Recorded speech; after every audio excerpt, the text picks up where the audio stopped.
Hey everybody, I'm John from Legacy Woodworking. Today I'm going to announce the newest project I'm going to be working on for the next couple of weeks.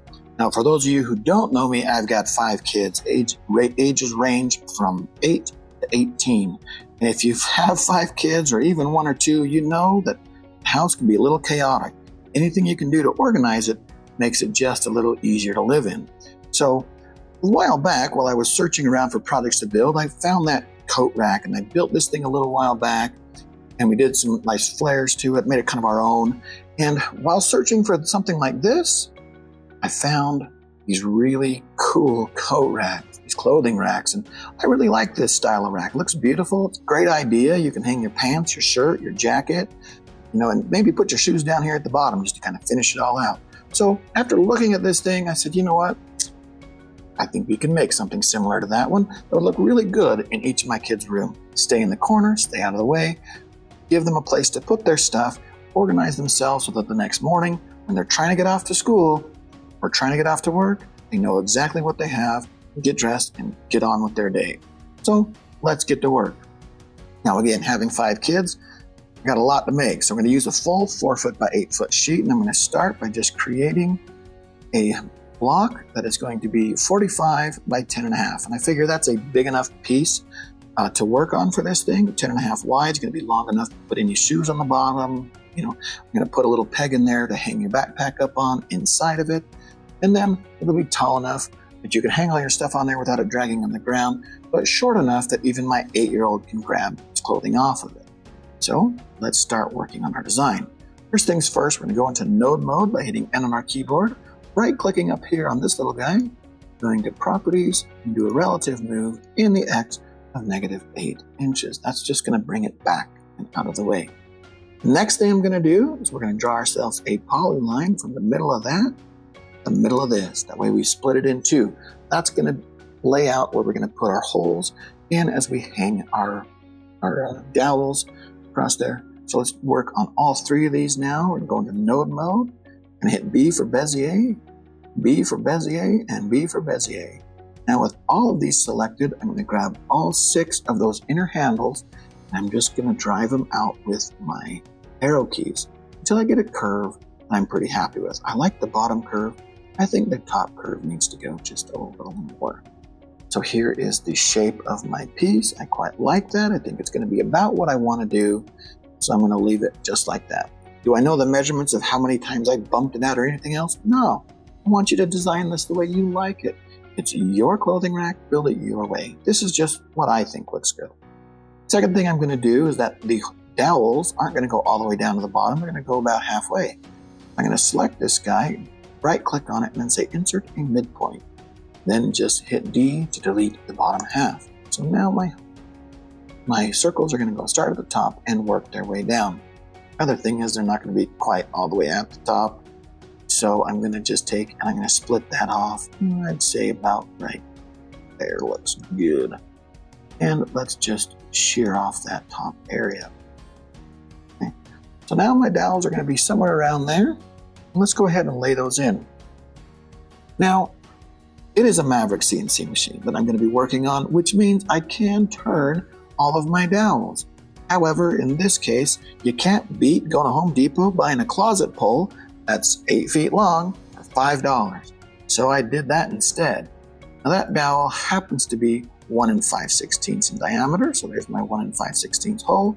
And what I want to do is array it down this whole piece right here. I'm going to put 5 different dowels across this thing. So let's go ahead and just select our circle, hold down Shift, select our curve, come down to the bottom right here where it says copy along vectors.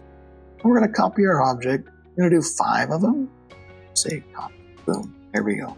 Beautiful. Love it. Think it's going to be great. And I might do a little modification to something I don't want. I don't want my clothing hanging straight down from here and hitting that one. So yeah, definitely going to have to tweak this a little bit. Let's get rid of those bottom holes right there. Grab that circle. Hold down Shift, grab our line. I'm going to do 2 big changes. I'm going to bring this one up more towards the top.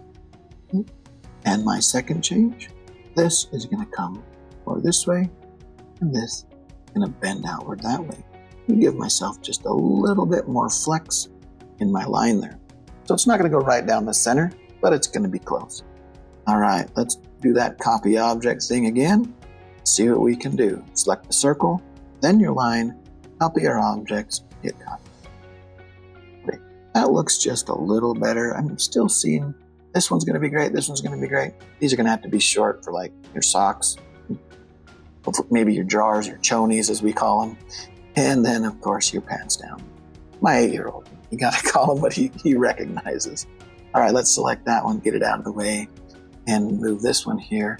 The last thing we're going to do is I don't want sharp corners. That'll tend to catch and snag on coats or jackets.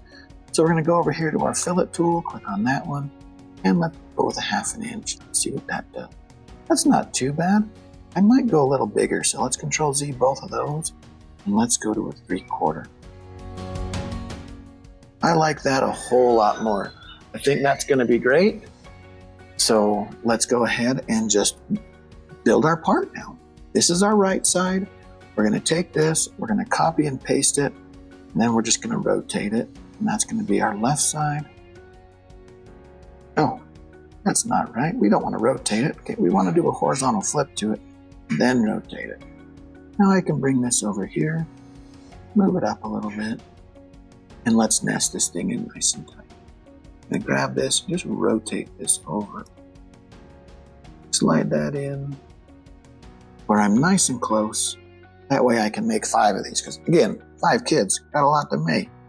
I'm going to take all of this, bring it over here to the front, and then we're going to make a few more copies. So I'm just going to copy and paste it, bring it down, about right there. That's 2, copy paste. That makes 4 there. Looks like I'm going to be able to do this even with a little bit left over, which is phenomenal. Copy paste. And this right here makes 5.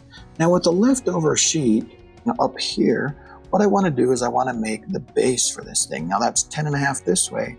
So let's go ahead and draw ourselves a square. And I'm going to make my X 10.5. And I might make my Y probably somewhere around 14. Let's see what we can do with this guy. Rotate it. Put it right there. And let's see if how many of these we can make fit.